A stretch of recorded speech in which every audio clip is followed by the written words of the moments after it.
Mayong hapon sa tanan. Salamat kayo sa matag usang niya karon kahaponon. Labi na atong bisita atong Domingo na nibalik. Salamat kayo nila. Salamat kayo. Kung ipahibalo sa matag usa nga nakapadala na ta sa atong ako na i-announce atong Wednesday pero doon ang uban ninyo wala man atong Wednesday. Nakapadala na ta sa atong mission nato sa Sierra Leone o sa Vietnam. Nindot lang po na sila kay ila man pong i-confirm. Confirm man po nila nga kanang atong ipadala. So, mao na atong pahibalo sa tag-usa. Gapon, wala ta kahatag og trucks kay wa pagani alas 4 pati sugan ng ulan. So, ato lang gamay na lang pud kayo atong trucks, atong iampo ang maabot atong trucks unta karong simanaha unta maabot atong trucks. So padayon atong pagsimba Wednesday o salamat sa akong pamilya o sa kauban ng Usubalay diri nagsimba mi o niya dinhi ang Mr. and Mrs. Margaha family bisan ang taga Kapalaran nga Polio family diri sila nagasimba. So mao na atong pasalamatan sa Ginoo nga daghan ang magsimba og Wednesday. Daghan mo tag ampo. Daghan kitag ampo. By the way, ang atong simba atong Wednesday naana sa Facebook atong Wednesday. Naka-stream na sa YouTube ang atong gi-download na ni Jimbot dito sa YouTube ang atong Wednesday nga service. So, akong ipahibalo sa matag usa nga ang atong church anniversary will be on the 3rd Sunday of August. 3rd Sunday of August o doon na tayo mga committee nga i-create for example, committee sa pagluto, committee maglimpyo, committee committee soft drinks o doon na tayo surprises pagkahapon. Doon ay surprises pagkahapon nga di na lang nako isulti ng unsay surprises pagkahapon human sa atong serbisyo sa hapon sa atong singaning mga magkuanta Lord Supper doon ay surprise sa mga membro. So ato ning ampo ning atong kalihukan karong Wednesday tuom gani ko di na siguro na maabot og anniversary magkuan na siguro mag-rapture na siguro. So siguro ang atong hitabo karon sa kalibutan nahibalo man mo na undang na ang gera sa Israel o sa Iran, but there is a foreshadowing of forming the 5 countries into one against Israel. Foreshadow pala na, dili pa ni mao. So sa Exodus, Ezekiel 38-39, doon na dihay mag-ipon ng Russia, Turkey, Iran, Libya, Sudan against Israel. So karon ang porsyado nga atong nakita mauning alliance sa kaning Russia o kaning Iran and China kay kaning China tuaw na nagpalit og fuel sa Iran. So ingon ana ang mahitabo karon sa kalibutan o kung mag-analyze bitaw ka ng nasod sa Israel, no? Sukat pa sa una, sige lang gira. Hantod karon gira. Unang usay mag-ampong ko Ginoo, papahulaya po din taon ng mga Hudiyo, Lord. Sige lang, mag-gira na sila. Sukat pa sa una. So anyway, maopod siguro na mahitabo diha. Kita, nahibalaw ta nga kaning Israel God, maunay rilo sa pagbalik sa Ginoo. Muna nga sige tang magbantay gud lang development diya sa Israel kay mauna ang rilo sa pagbalik sa Ginoo. Okay, so much for that. Manindog ta. Basahon na natong nang naadiha sa screen. Ephesians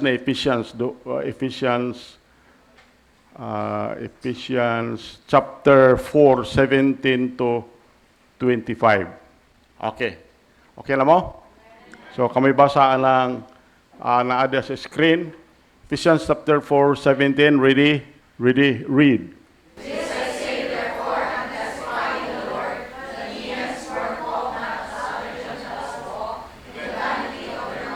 Verse 18, go.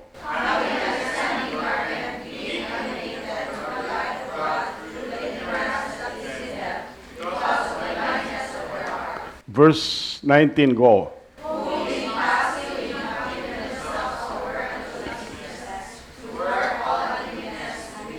Verse 20, go. Verse 21, go.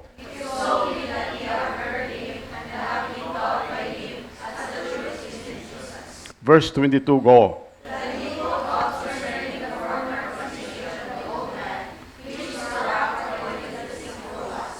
Verse 23, go. 24, go.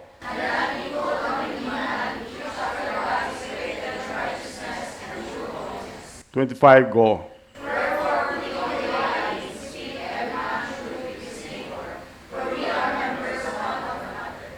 Okay, mga abota. Amahan na bolongit nun, buhi ng mga Diyos. Dako kay among pagpasalamat kanimo Ginoo. Bisan sa among pagsimba kanimo Wednesday, naga-increase ang imong mga katawhan gasimba, Lord. Salamat kay amahan nga ikaw nagauban sa matag usa. Salamat kay Ginoo nga bisan among mga bisita la Sunday nakabalik sila karon. Salamat kayo. Salamat usab Ginoo sa manindot nga pagtulunan sa Sunday School. Gitagaan mo wisdom ang among Sunday School teacher pagtudlo sa mensahe. O bisan salamat kay Ginoo sa among magtutudlo sa kabataan, amahan. Amahan naman langit nun, salamat usab kayo sa manindot nga awit sa choir. Ang among kasing-kasing maandam sa pagpaminaw sa imong pulong. Amahan naman langit nun, among gipangamuyo kanimo nining kahaponon ang imong presensya, Lord. Tagay may wisdom pag paminaw sa imong pulong, pagsabot sa imong pulong, kining imong ulipon nga walay kahibalo, tagay igsusulti. Akong gipangamuyo amahan, abuga ang mga evil spirits pinagis dugo ni Jesus Christ o the whole building Ginoo. Tabone kami sa bililhon mong dugo nga dili kami ma-istorbo sa mong kaaway, amahan. Diyos nga langit nun, kinaya mong pagampo, pangaliw po kanimo, gisalig na mo ang tanan, Jesus Christ, among bugtong personal nga manluwas. Amen. Okay, lingkod ta. Okay, mao ninyo gibasa ganiha, ingon dire. Ang gasulat na ni Paul ngadto sa believers sa Ephesus. Ingon dire. Ingon si Paul, busa kini ang akong isulti o ipamatuod diha sa Ginoo nga sukad karon kamo dili na maglakaw ingon sa paglakaw sa ubang mga hintil. Mga hintil dili ni mga believer. Paglakaw uban sa mga hintil diha sa pagkakawang sa ilang mga huna-huna. Verse 18 ingon diri nga nagabaton og salabutan nga nangitngitan ingon nga nahimulag gikan sa kinabuhi sa Dios pinaagi sa pagkawalay kahibalo nga anaa kanila tungod sa pagkabuta sa ilang mga kasing-kasing.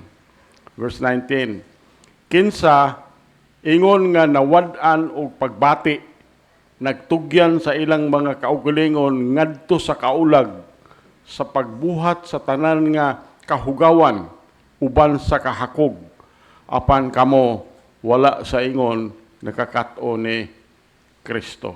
Verse 21, kung mauman nga kamo nakadungog kaniya ug natudluan pinaagi kaniya ingon nga ang kamatuoran anaan ni Hesus nga inyong hukason ang labot sa kanhi nga pagkinabuhi, ang daan nga pagkatao, nga dunot sumala sa malimbungon nga mga kaibog. 23. Og pagbag-o diha sa espiritu sa inyong hunahuna.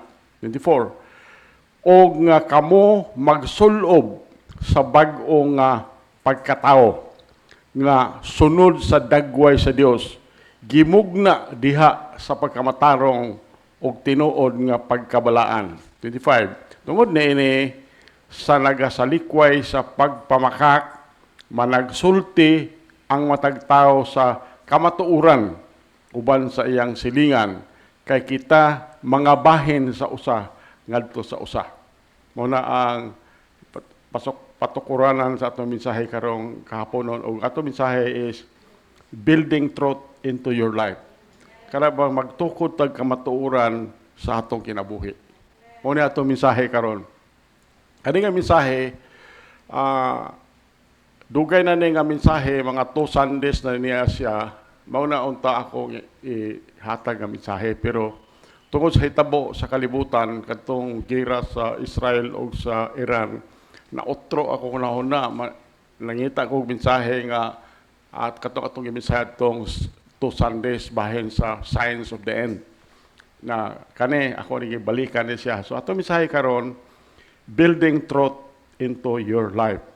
Magtukod ta o kamatuoran sa atong kinabuhi. Natay statement dere, you can follow that. Yun din, truthfulness is an essential character quality for believers. Ang kamatuoran importante kay nga kinaiya nga ngadto sa mga magtotoo. Ngadto sa magtotoo. Truthfulness is an essential character quality for believers.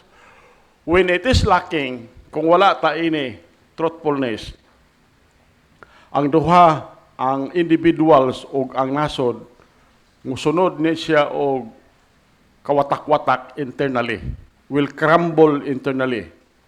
Sabi mo sa itong panahon ni Moses, ang katong panahon ni Moses nga gisugo siya sa Ginoo, pagkuha sa sobra sa 1 million katao gikan sa Egypt paingon sa Promised Land, ang iyang ugangan si Jethro, ingon si Jethro. Si Jethro nakasabot siya sa concept aning truthfulness, nakasabot siya. So iyang gi-advisean si Moses nga iyahang son-in-law nga mag-appoint lang og mga tao kadtong mahinadlokon sa Ginoo, who feared God and hated dishonest gain to positions of leadership. Exodus 18:21 ato ra nang basahon ron. Pero kani nga kinaiya, kani this character quality dili pud ni reserve only for the chosen few. Dili biya ni reserve for the chosen few. We all influence others. Kita maka-influence biya ta sa uban. So we should be people who know and speak truth. Kita mga believers. We should be people who know and speak truth. Abi mo ang katilingban, ang society is confused about this issue. And many people are asking the same question. Bisan si Pilate, nangutana siya ni Jesus, nangutana siya Ginoo siya, what is truth? Unsa man ang kamatuoran? John 18:38, ato ra nang basahon ron. Then, bisan pa ang kalibutan nagtumili pag paminaw sa tubag, si Ginoong Hesus gisultihan ta nga He is the truth. Si Ginoong Hesus mao ang kamatuoran. O mao na iyang gitagaan ang church sa spirit of truth, espiritu sa kamatuoran, aron ang church mahibalo o makasabot sa iyang pulong. However, becoming people of truth won't happen automatically. Kaning mahimo tang tao sa kamatuoran, dili ni mahitabo nato nga dayon-dayon. Dili na automatic. we must be willing to accept and speak it even when it causes us discomfort or pain.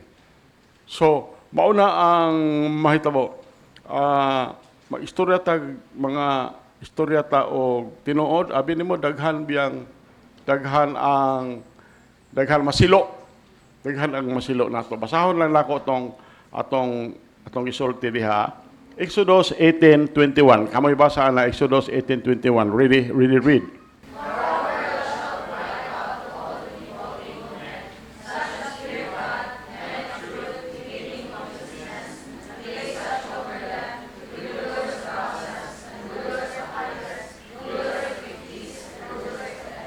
Mao ni si Jethro, tong ugangan ni Moses. Yon siya, magpili kag tao nga maoy mo leader alang thousands, rulers of hundreds, the rulers of 50s, rulers of tens. Kinahanglan kung mahimo kanang mahadlokon si Ginoo. Muna siya. John 18:38, ingon kamo si Pilate ni, kamoy basa na Pilate, John 18:38, really read.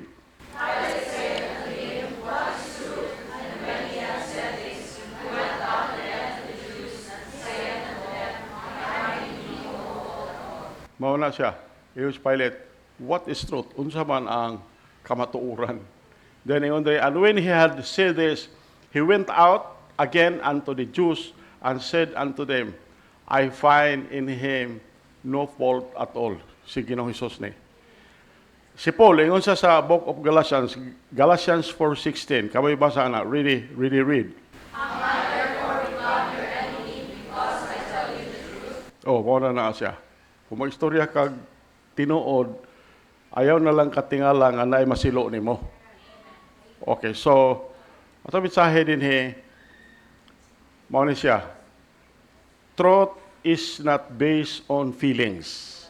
Ang kamatuoran dili na gibase sa atong mga pagbati o atong desires, but on reality.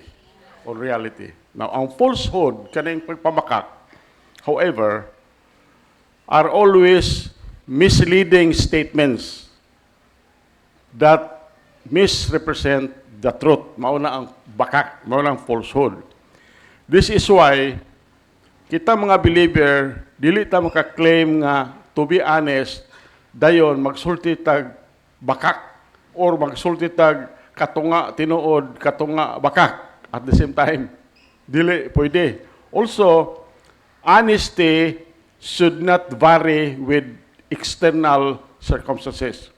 So, a person with this quality speaks truthfully even if it is inconvenient or costly.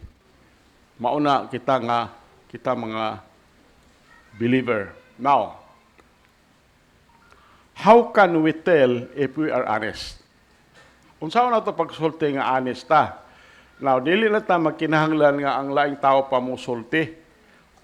Ato lang, self-examination is crucial in determining if we are characterized by honesty. Atong susihon, atong kaugalingon, importante ni pagsusi kung ang atong kinaiya ba, naaba sa honesty. So, mao niya atong self-examination sa atong kaugalingon. We should each consider the following questions because our answers reveal not only our attitude toward truth, but also how much we truly value it.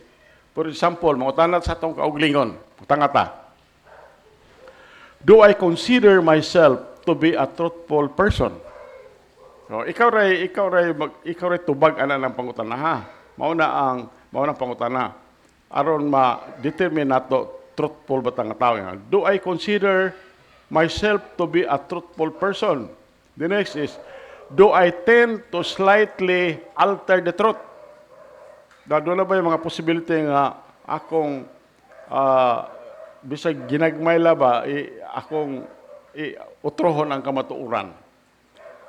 Sunod is, do I sometimes feel threatened by the truth?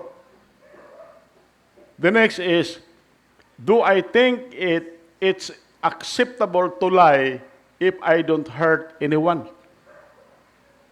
So, muna niya siya. Nakuna-una ba kung acceptable ba nga musulti lang ko baka basta lang kay di lang ta makapasakit sa ubang tao. The next is, how do I feel when I don't tell the truth? Kung sa may imong bation kung di ka makasulti sa kamatuoran. The next is, how do I feel when I know someone is not telling me the truth? Na, lainan ka na. How do I feel when I know someone is not telling me the truth? The next is, do I want people to be honest with me? Wala na ni siyang mga pangutanaha. Okay, so, the next question is, what are the benefits of building truth into our lives? Unsa may mga kaayuhan kung atong itanom ang kamatuoran sa atong kinabuhi? What are the benefits of building truth in our lives?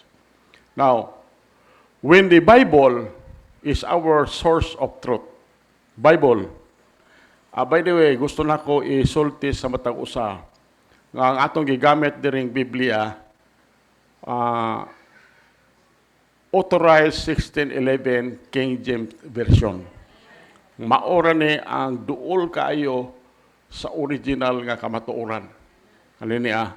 Daghan na kayong klase ng Biblia. Matingala siguro kang nagkalain-lain ng mga daghan na kayong denomination, kalan-lain. Lain-lain po na Biblia. For example, Jehovah's Witnesses, na po na ilaili ang Biblia. Kanang Iglesia ni Cristo ni Manalo, na po ilaha po. Kanang Mormons, na po ilaha. Now, kita ang gagamit 1611 King James Version. Now, when the Bible is our source of truth, kung ang Biblia maunang tinubdan sa atong kamatuoran, we have a firm foundation for life. Lig-on ang pundasyon sa atong kinabuhi. Kung mahibalo ka aning polo sa Dios, lig-on ang imong pundasyon sa kinabuhi. Now, natural man nga gusto ta nga believer, mo believe tag unsay haom para kanato. It's natural to want to believe whatever suits us best. So truth is our only protection from deception's danger. Ang kamatuoran maulang ni ang atong proteksyon gikan sa kakuyaw sa mga lingla. Now, knowing biblical truth, mao ni makapalig-on sa atong kalag sa panahon sa kalisod ug magahatag nato giya sa importante kayong mga desisyon. Maghimo kag desisyon, ampo ka. Giyahan ka sa Ginoo. Pero kinahanglan anak ka sa Dios. Katong midawat din ni Jesus Christ kaya bugtong personal manluwas, ang pulong sa Dios nagsulti din nga nahimo kang anak sa Dios. Anak na ka sa Dios. Maghimo kag mga desisyon pagampo kay giyahan ka sa Holy Spirit. Muna na siya. So, knowing biblical truth anchors our souls in times of difficulty and gives us guidance for crucial decision. Patagaan ta o giya sa ato importante kay decision. Now, nabalo man ta nga everything in life is distorted. Tanan ba sa kinabuhi karon murag gituis ba? Murag gituis.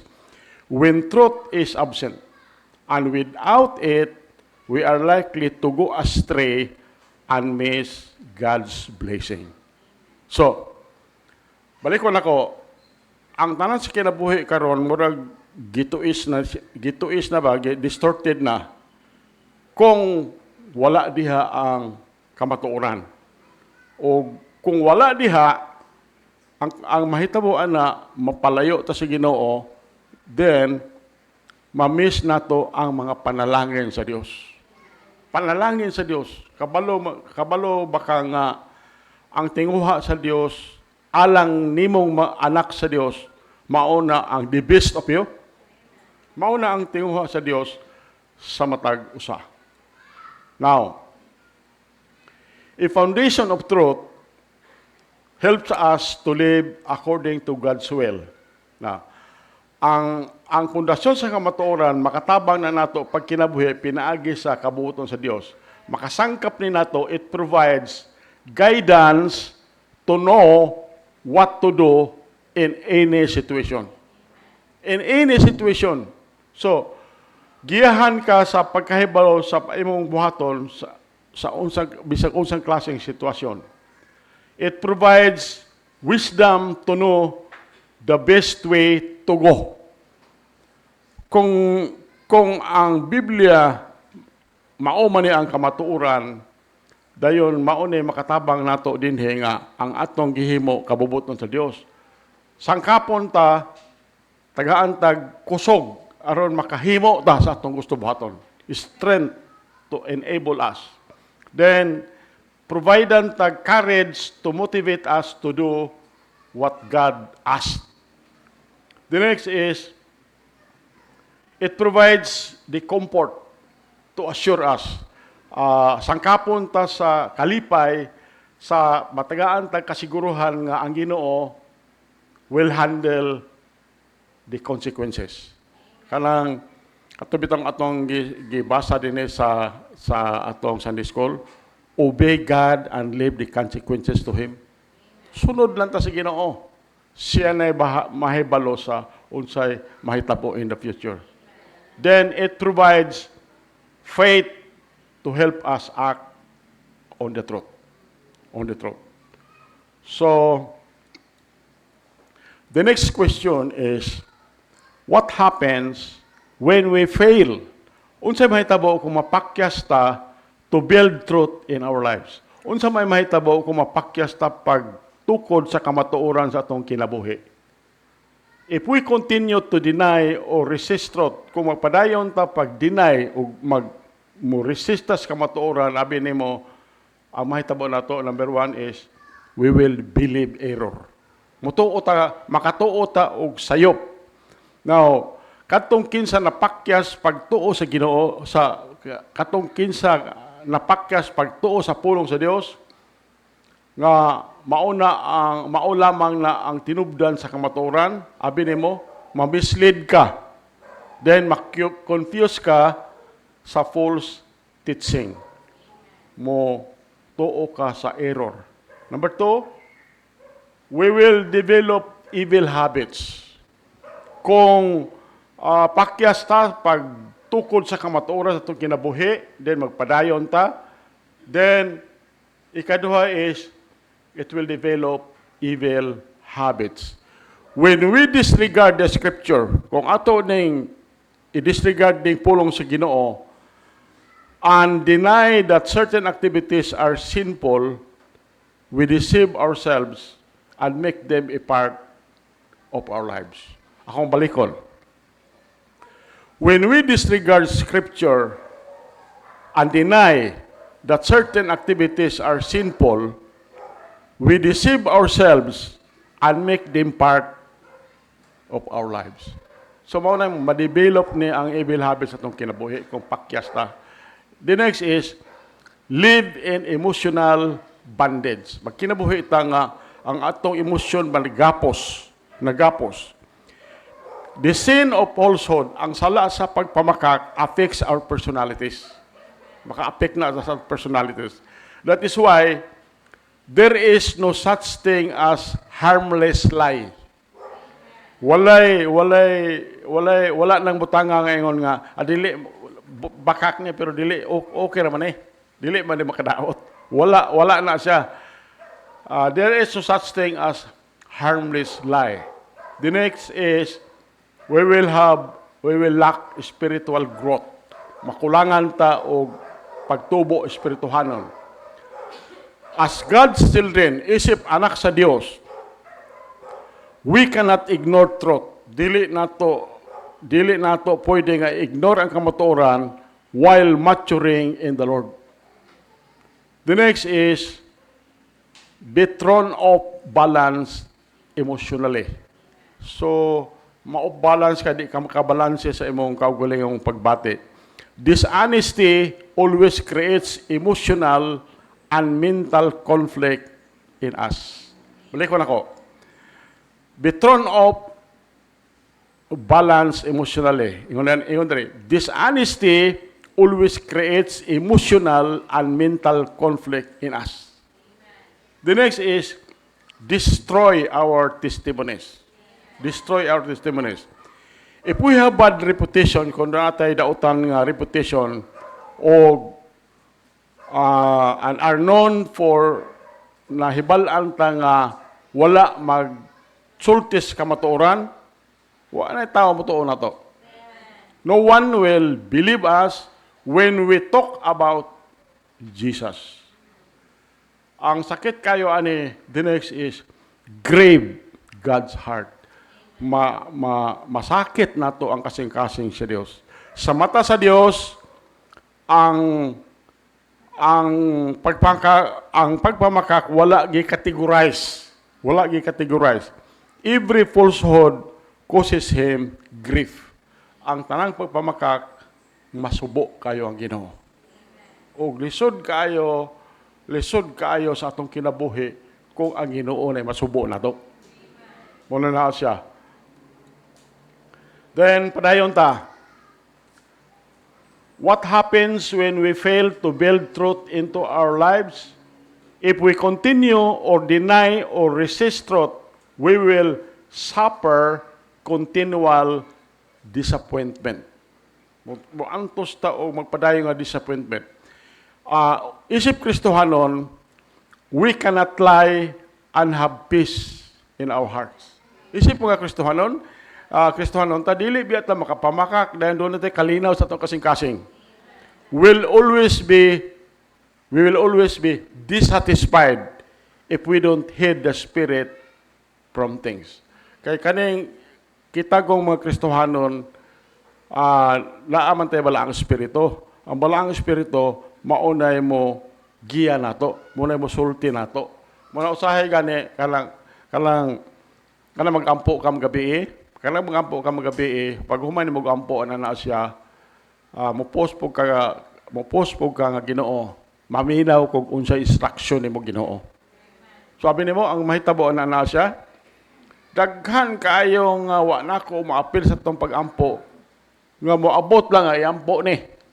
For example, usahay magdali man ta kay katulgon kay ta ba, mo ampo ta, mayon ko Ginoo, maminaw kung unsay imong instruction ako. Abi nimo ang mahitabo na makahinumdum ko adtong wala manimba atong Domingo, imampo ko. Makahinumdum ko, daghan ko mahinumduman.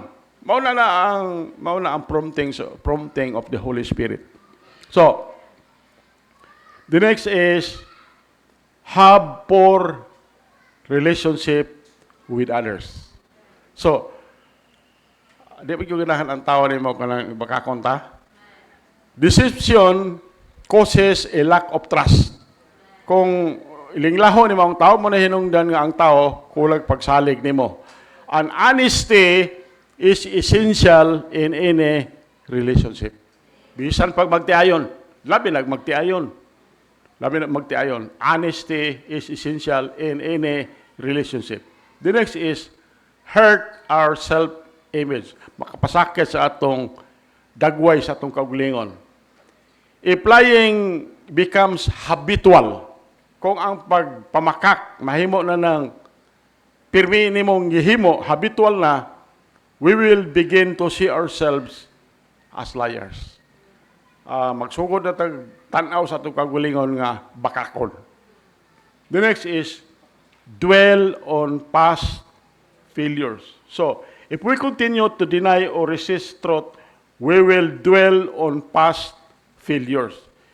If our lives have been characterized by dishonesty, we will likely keep looking back on our past wrongs rather than move forward.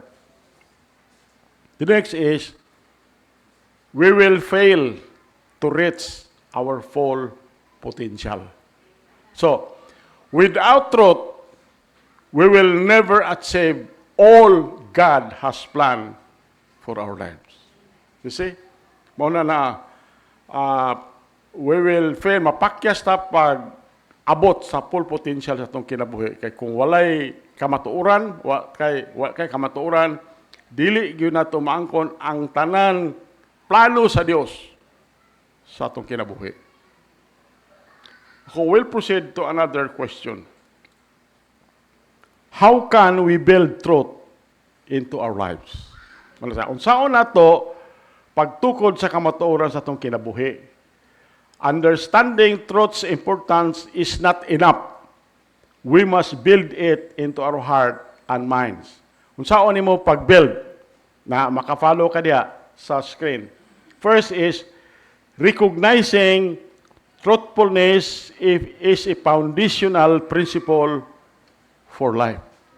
Atong ilhon nga ang pagkamatinuoron mauna ang pundasyon nga prinsipyo sa atong kinabuhi. The next is we must build it into our hearts and minds for examining past failures and understanding that dishonesty is never worth the consequence. Kung dishonest ka, dili gyud worth ang consequence ana. The next is we must build it into our hearts and mind by accepting the Bible.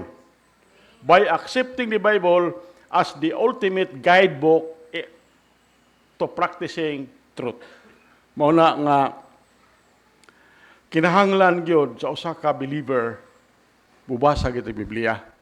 Na karon di man kakabasa ang Biblia, simba aron dinhi sa atong simbahan pabasahon ta diha sa Bible atong tinguha nga makasabot gyud ang matag usa. Mao na siya. So accepting the Bible as the ultimate guidebook to practicing truth. We must build it into our hearts and minds by choosing to speak the truth and carefully observing the result. Observing the result. The next is, we must build it into our hearts and minds by being honest about our failures and why we veered from the truth. Ngano nga misukwahi ta, miliko ta gikan sa kamatuoran. Okay, padayon siya. How can we build truth into our lives? Understanding truth's importance is not enough. We must build it into our hearts and minds by asking God to give us an ever-increasing desire for truthfulness. Pangayoon gini nato si Ginoo. Pangayoon gini si Ginoo. Asking God to give us an ever-increasing desire for truthfulness. The next is, we must build it into our hearts and minds by identifying any areas of weakness. Any areas of weakness. Finding applicable scripture and quoting them daily. Quoting them daily. The next, we must build it into our hearts and minds by filling our minds with God's Word. Kung puno ang imong kunahuna sa pulong sa Dios, ang tanan nga imong desisyon pinagis pulong sa Dios, tanan panalanginan ka. Then we must build it into our hearts and minds by purposing in our hearts to be trustworthy, reliable people whose words are true. Yung ana pag-build up sa kamatuoran sa atong kinabuhi. So mao na siguro ni ang atong conclusion. The most important truth, ang pinaka-importante nga kamatuoran to understand is that of eternal life. Okay. The most important truth to understand is that of eternal life. Until you recognize that your sins have separated you from the Lord and that you can never be good enough to gain His acceptance, you will be deceived.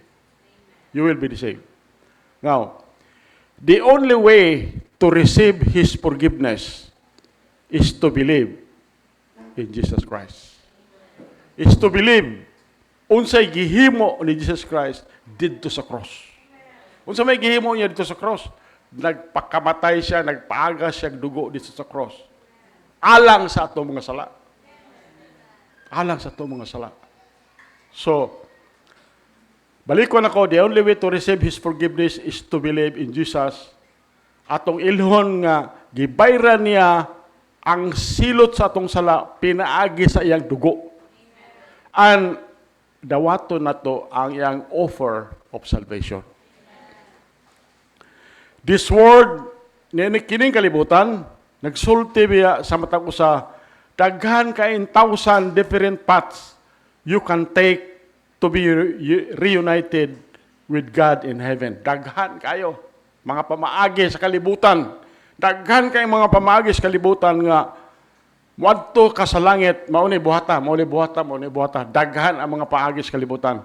But the simple truth, ang simple kayong kamatuoran is that Jesus is the only way.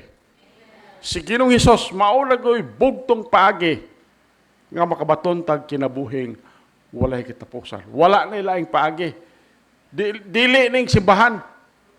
Kanang simbahan, diri lang ka magsimba aron malig-on ka. Aron mauni katuyuan sa simbahan. Pero ang nag-save na to si Ginoong Hesus. It's Jesus Christ. So unsa may atong buhaton? Ang atong buhaton, iluhon lang nato nga makasala ta. Kaya ko lang pulong sa Dios, for all have sinned and come short of the glory of God. Dayon sunod, repent. Magrepenta sa atong sala. Unsa may buot pasabot anang repent, pastor? Kanang repent, mauna utroho nimo imong huna-huna. Utroho nimo huna-huna. Kaniadto di pa kamutuo Ginoo, di pa kamutuo Jesus Christ. Utrohay imong huna-huna nga mutuo na karon. Kanang repent, kung nagsimba ka sa unag Diyos, talik din na dayon ang imong tuhuan na dili na Diyos, sige Ginoong Hesus na. Muna repent. So, first is recognize that you are a sinner. Number 2, repent, then receive.